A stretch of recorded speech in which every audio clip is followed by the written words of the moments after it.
Good morning, Mike and Arlen, our Philippine journey. Thanks for joining. Hey, you know what?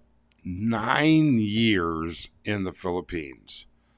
More than some, less than others. That's for sure. But you know what? We have learned some important things. And we're going to tell you about a couple of them that we think are a little bit important. So let's talk about it. Why'd you have to go? I guess this world's too slow for you. I think there's beauty in the gray, the cold, but you just want the gold. And there's no way I can beat it, cause I got no chance, no chance when it comes to her. She got the glitter and the fame, and I just wasn't enough. All right. You know, um, when we're going to tell you these items that we think are important, you have to recognize and continue to understand that everybody is different. Different people live in different places. Things are different. All right. People live in different lifestyles. People live under different budgets. They're all individual. What can I say? So, with that being what it is, it's important for you to recognize this is just generalizations of what we and I had to adjust to, things that are important like that for us. All right. Now, if you appreciate the time and effort that we put into making these videos and you'd like to support the channel, please do hit the subscribe and thumbs up. It would certainly be appreciated. It's the easiest way and the cheapest for sure that you can show your support for the efforts we put forward. What do we mean by things that we learned? Well, these are things that we didn't take into account, or I didn't take into account when becoming a full-time expat. And I hope that some of them will help you. First off, passports, driver's licenses, debit cards, credit cards. You need to notify everybody about everything to begin with. And we always recommend you keep the vast majority of your money in the U.S. and you access it remotely here through multiple methods. Um, the passport issue is something that's really simple, and the driver's license issue. We go back and forth. We still go to the U.S., all right? And with that being said, we timed those trips to coincide with renewals on passports and on driver's licenses. It's just nice to have. You never know when you're going to run into, because we do travel to other countries, you never know when you're going to run into an issue where they're not going to rent you a car based on a Philippine driver's license. But it's never happened. I'll be honest with you. And we have U.S. and Philippine driver's licenses. Okay. The next big thing that we really should, we did make a mistake on this one.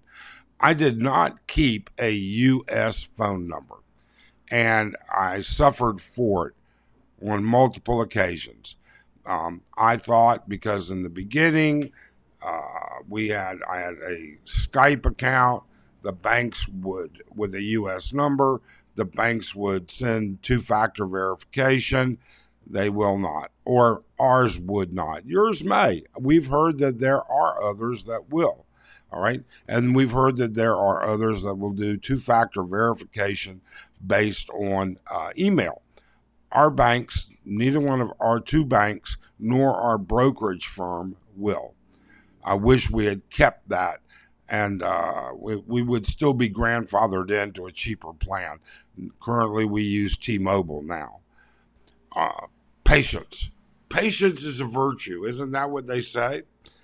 You're going to need a lot of patience. This is not your country. and it operates much differently. And it's different from location to location. You're going to need patience, attitude, and arrogance. I've never had a problem with that, but I will tell you, we've seen that become a problem for many people. Leave your attitude and arrogance at home. Understand that the life here is just different. It is simple, and unfortunately, it's not immediate. Those things are important that you leave them behind. Uh, Another really important was staying in touch with family. I stay in routine, almost daily contact with my daughter. I stay in contact monthly with my brother and weekly with my mother. And I wouldn't give that up for anything in the world. It's been a blessing to be able to share with all of them and to take care of it. In fact, in June, my daughter's flying over with her boyfriend, and we're going to take a vacation with them.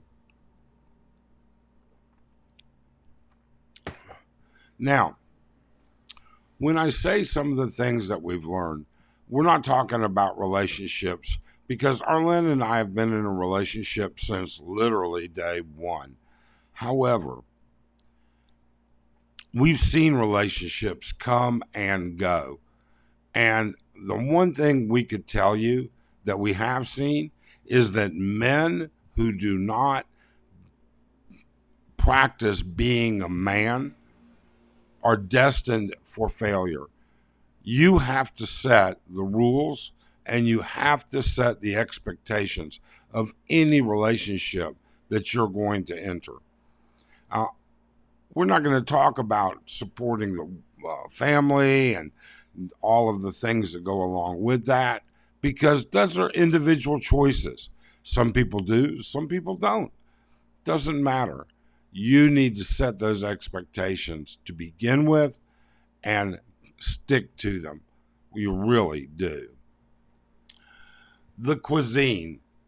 Don't judge Filipino food by one experience. I'll give you a perfect example. One of the most prevalent foods you're going to come across here in the Philippines is chicken adobo.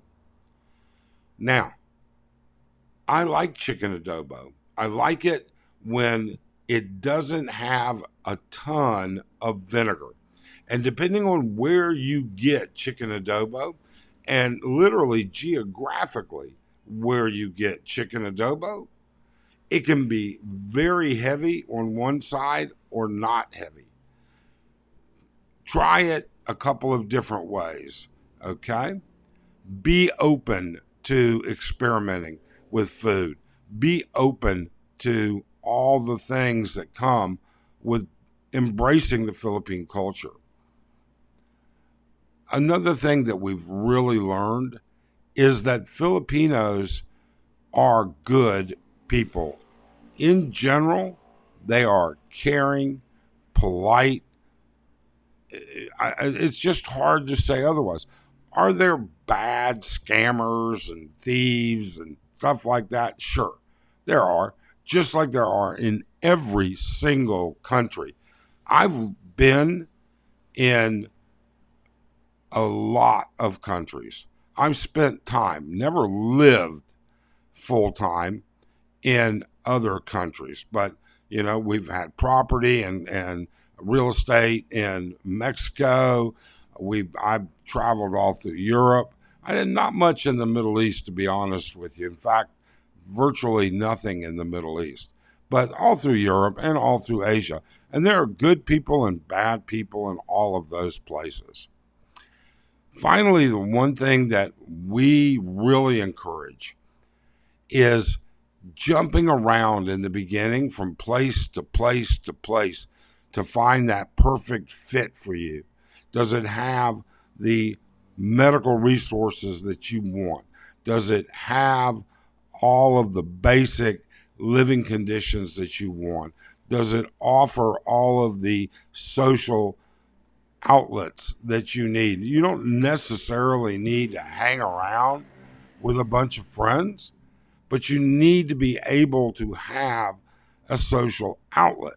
In other words, you need to be able to do more than just simply live in your abode. It can even be Filipino friends that are a social outlet. It doesn't matter. Those things don't matter. What does matter is that you stay active. That's really the bottom line with that. These are things that are basic. We honestly know that, but you'd be surprised how many people just don't think about it. Patience, tolerance, paperwork, all of those things right there, access to your money, are all going to be vital to a successful transition. They really and truly will be. Everything else is all about you, and only you individually with your own personality can control. And that is the bottom line. It's not rocket science, folks. It's just simple that you plan a little bit, organize a little bit, and be prepared. We hope that this gentle reminder was good for you. We hope that you plan for a great retirement or even a visit. Thanks so much.